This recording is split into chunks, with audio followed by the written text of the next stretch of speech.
மேடையில் வந்திருக்கிற என்னுடைய மரியாதைக்குரிய அனைத்து நண்பர்களுக்கும், முன்னால் இருக்கிற நண்பர்களுக்கும், மற்றும் பத்திரிகையாளர் நண்பர்கள், ஊடக நண்பர்கள், அப்புறம் இந்த படக்குழுவினர் எல்லாத்துக்கும் என்னுடைய பணிவான வணக்கத்தை தெரிவிச்சுக்கிறேன்.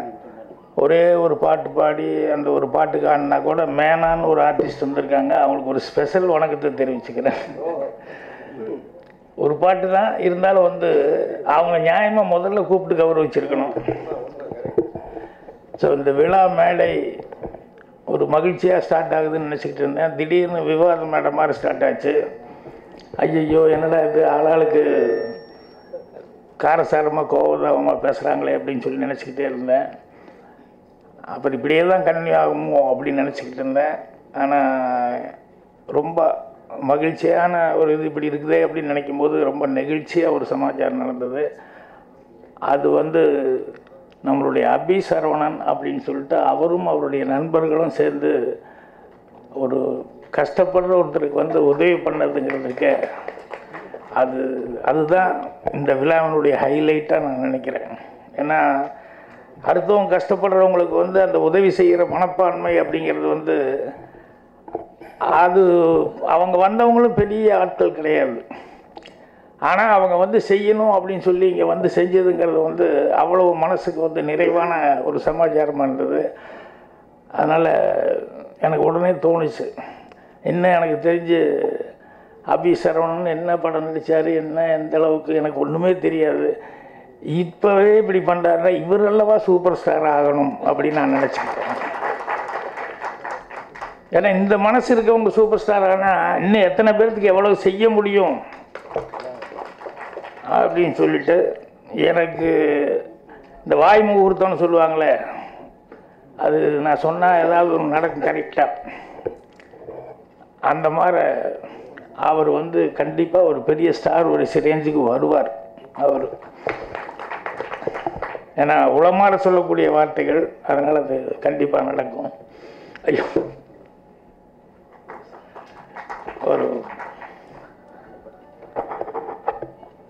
ஸோ அட்வான்ஸாக அவருக்கு வாழ்த்துக்கள் நான் தெரிவிச்சுக்கிறேன். அப்புறம் இவங்க யாருக்கு இனியாவுக்கு பதில் சொல்லணும், நீங்கள் வராதுக்கு பதில் சொல்லணும் அப்படின்னு சொல்லி சொல்கிறாங்க. நான் என்ன சொல்கிறேன், வரல அப்படிங்கிறதுங்கிறது இது அவங்களுக்கு தான் நஷ்டம், அவங்களுக்கு தான் லாஸோ ஒழிய இது நமக்கெல்லாம் எந்த நஷ்டம் கிடையாது தானே. இவ்வளோ பேர் இங்கே சிறப்பான இதில் இப்போ அவங்க வர்றதுனால மட்டும் இப்போ ராகுல் அவர் சொல்லும்போது சொன்னார், அவங்க வந்தாலும் அதுக்கு எதிர்பார்த்தும் சில பேர் இருப்பாங்க அப்படிங்கிறது உண்மைதான். ஆனால் சூரராஜ் சித்திரங்களில் நான் ஒரு டயலாக் எழுதியிருந்தேன், கண்ணடிச்சா வராத பொம்பளை கையை பிடிச்சி இழுத்தா மட்டும் வந்துடவா போகிறா அப்படின்னு சொல்லி. அந்த மாதிரி அவங்கவுங்களுக்காக மனசுக்குள்ளே இருக்கணும் ஒழிய இந்த மாதிரி இடத்துக்கு நம்ம நடிச்சிருக்கிறோம் நம்ம போகணும் அப்படின்னு சொல்லிட்டு அவங்களுக்காக இருக்கணும் ஒழிய அவங்களுக்கு இல்லை அப்படின்னு சொல்லும்போது கூப்பிட்டு வரலையா என்னங்கிறது எனக்கு கரெக்டாக தெரியல. அதனால் சார்ஜ் பண்ண முடியல. காலே எடுக்கலைன்னா அவங்களுக்கு என்ன கஷ்டமோ என்ன கடன் சுமையோ. அப்படியா, ரெஸ்பான்ஸ் கொடுக்கல அப்படின்னு சொன்னோம்னா இந்த அளவுக்கு இது முக்கியமான ஒரு டாபிக் ஆனதுனால இனிமேல் கண்டிப்பாக எல்லாத்துக்குமே ரெஸ்பான்ஸ் கொடுத்தே ஆகணும். அவங்க அந்த சூழ்நிலை வரும். ஏன்னா அடுத்தது வேறு தயாரிப்பாளர் புக் பண்ண போகிறது கூட யோசிக்க ஆரம்பிப்பாங்க எல்லாருமே. ஏன்னா அவ்வளோ பெரிய டாபிக் ஆகிப்போச்சு இன்றைக்கி. அதனால் அவங்களுக்கு கண்டிப்பாக இந்த மெசேஜ் போயிடும். இந்த மெசேஜ் போச்சு அப்படின்னு சொன்னோம்னா டெஃபினட்டாக கொஞ்சம் ஃபீல் பண்ணுவாங்க, சரி நம்ம ஒரு தப்பு பண்ணிட்டோம், இனிமேல் ஃப்யூச்சரில் அது இருக்கக்கூடாது அப்படின்னு சொல்லிட்டு. ஏன்னா அவங்களும் இன்னும் அந்தளவுக்கு இன்னும் பெரிய இது ஆயிடல. அதனால் அவங்களுக்கு அந்த ஆகணுங்கிறது கண்டிப்பாக மனசுக்குள்ளே அது இருக்கும். அதனால் என்னடா இப்படி போய் எல்லாத்துக்கிட்டையும் இப்படி சிக்கிட்டோமே அப்படின்னு சொல்லிட்டு அந்த அவமானங்கிறது கண்டிப்பாக மனசை உறுத்தும் போது நெக்ஸ்ட் டைம் வேறு படங்களுக்கு இதெல்லாம் நடக்கக்கூடாது அப்படின்னு சொல்லிட்டு கண்டிப்பாக நினைப்பாங்க. அதே மாதிரி ராஜன் சார்லாம் என்ன தோணுதோ டபால்னு அடிச்சிடுவார், ஒன்றும் வஞ்சகமே கிடையாது. எங்கேயோ நேராக அங்கிருந்து நேராக வந்தார், வந்தோன்னுமே தயாரிப்பாளர் பிரச்சனையை பற்றி ஆரம்பித்து ப்ரொடியூசர் எவ்வளோ கஷ்டப்படுறான் என்ன இதுங்கிறது சொல்லி ரொம்ப ஆதங்கமாக பேசினார். அவர் பேசினதில் அந்த வருத்தம் நிறையா தடவை எல்லாருமே அதை அனுபவிச்சது தான். ஏன்னா ப்ரொடியூசராக இருக்கிறவங்களுக்கு வந்து வர்ற கஷ்டங்கள் எனக்கு தெரியும்.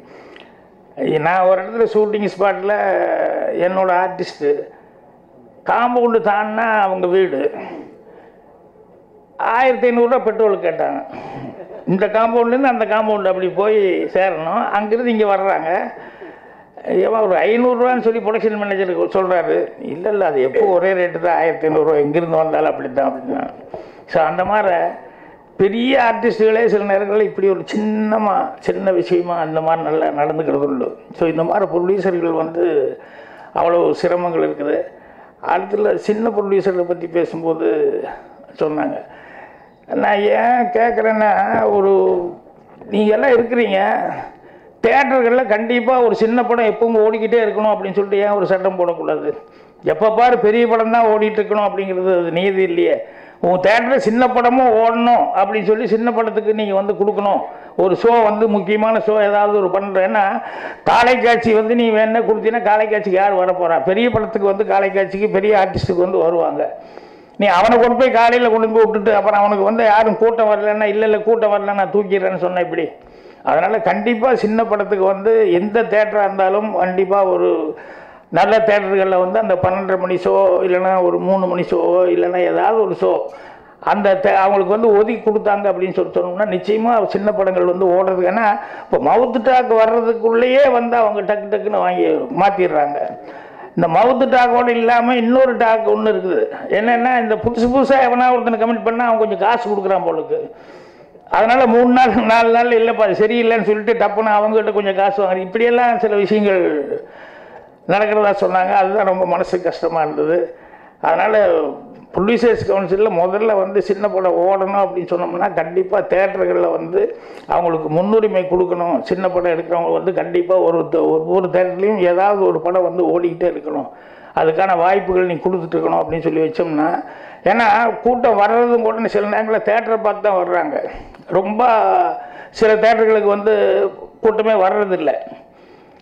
அவனுக்கு இந்த வெயில் காலம்னா இந்த ஏசி இருக்கணும், சுத்தபத்தமாக இருக்கணும், நீட்டாக இருக்கணும், வந்து பார்க்கிங் வசதி இருக்கணும், 2 வீலர்லேருந்து 4 வீலர் எது வேணாலும் நிறுத்துறதுக்கு அவனுக்கு சௌகரியமாக இருக்கணும்னு சொல்லிட்டு இத்தனையெல்லாம் பார்த்து அந்த தேட்டருக்கு வர்றாங்க.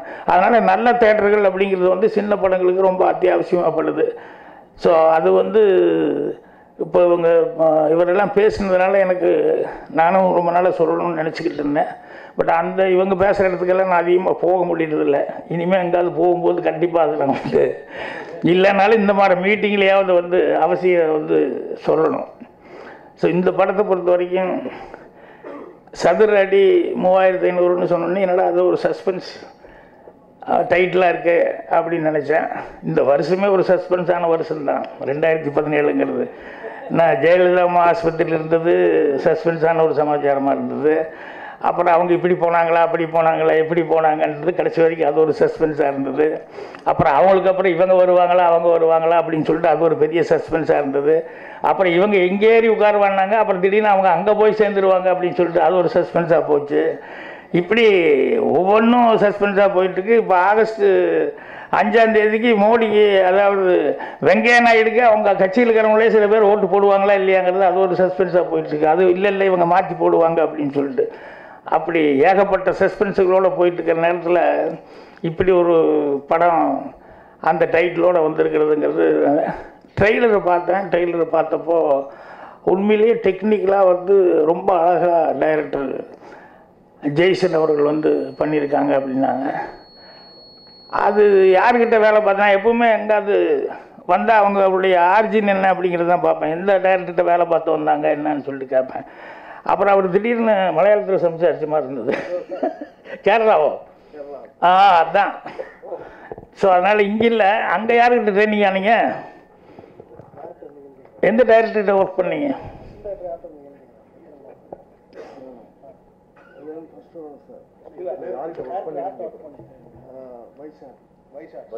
வைசால். அவருக்கு இவர் கண்டிப்பாக மரியாதை வாங்கி கொடுப்பாரு. ஏன்னா படம் பார்க்கும்போது வந்து டெக்னிக்கலாக ரொம்ப நல்லா இருந்தது. அதே மாதிரி அடுத்தது மியூசிக் கணேஷ் ராகவேந்திரா, அவரும் சாங்ஸு ரொம்ப நல்லா பண்ணியிருந்தார்.